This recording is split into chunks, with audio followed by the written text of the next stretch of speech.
All right, welcome back everyone to the deep dive. You know, it's funny, we talk a lot about different fields and career paths on this show, but today we're taking a deep dive into a question I'm sure many of you have pondered. Does having a Ph.D., that coveted doctorate, actually guarantee you a job in this crazy world? Yeah, it's a big question. And I think for a lot of folks, maybe they're just starting out in grad school, or even folks who have been in the workforce for a while, there's that kind of maybe assumption that you get that PhD and the jobs just magically appear. Right, like this golden ticket to success, right? Yeah, exactly. Like you're set for life. But, the article we're looking at today tells a different story. It's by Edme, an associate professor who had a pretty jarring experience after leaving their university position. Yeah, and I got to say, reading through this, I was really taken aback by Edme's story. They left a secure position, thinking, hey, I've got a PhD, the world is my oyster.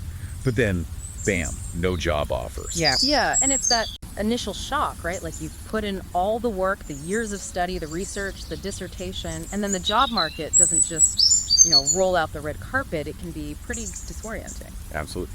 So, what happened? Why was Edme, someone with a PhD, getting rejected from so many jobs? Well, initially, Edme thought it was a networking issue, like they just didn't know the right people. But then they had this kind of aha moment where they realized it wasn't about connections, it was about, how can I say this, value proposition. You see, employers, they're not just looking for degrees, they're looking for solutions. They're looking for someone to come in and fix a problem. Exactly. A PhD is great, but it's about demonstrating how your skills and knowledge can actually benefit the employer, solve their specific problems. So it's less about, hey, look at my shiny PhD, and more about, here's how I can help you. Right. You have to connect the dots for them. Think of it like this. Let's say a company is struggling with low employee morale, poor communication, just general dysfunction. They need someone who understands organizational behavior, who can implement strategies to, improve those areas. That's where a PhD in, say, neuroleadership could be incredibly valuable. Neuroleadership. Now, for our listeners who might not be familiar with the term, can you just break that down a bit? Sure. So neuroleadership basically applies principles of neuroscience, how the brain works, to the fields of leadership and management.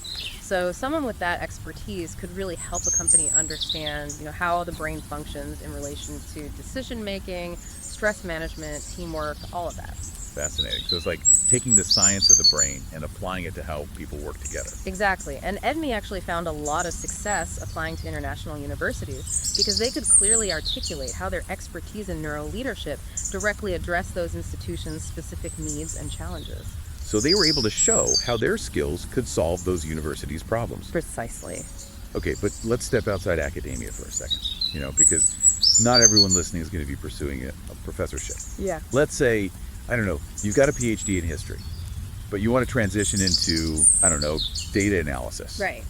You might think, okay, history, data analysis, those are totally different fields. Sure. But you've developed some really valuable skills during your PhD. Yeah. Analytical skills, research skills, these are things that are super valuable in the job market.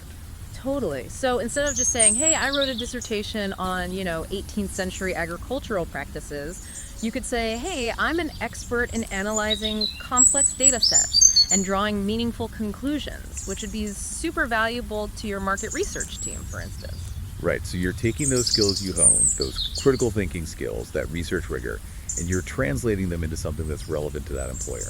Exactly. You have to connect the dots for them, Show them how your unique skill set can solve their specific problem. And that's what will make you stand out in a crowded job market. It sounds like the big takeaway here is that a PhD is a fantastic asset. It really shows dedication and expertise. But it's not a guarantee. It's how you leverage your skills, your knowledge, how you demonstrate that value to employers. That's what really makes a difference in landing that dream job. And that, brings us to a final thought for our listeners. What are your unique skills, and how can you articulate their impact to potential employers? Think about the problems you can solve, the value you bring to the table. How can you make a difference? How can you position yourself as the solution? That's something to really ponder, isn't it? Absolutely.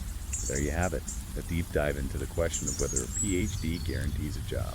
Turns out it's a bit more nuanced than that. It always is. Thanks for joining us on the deep dive. Until next time. See you then.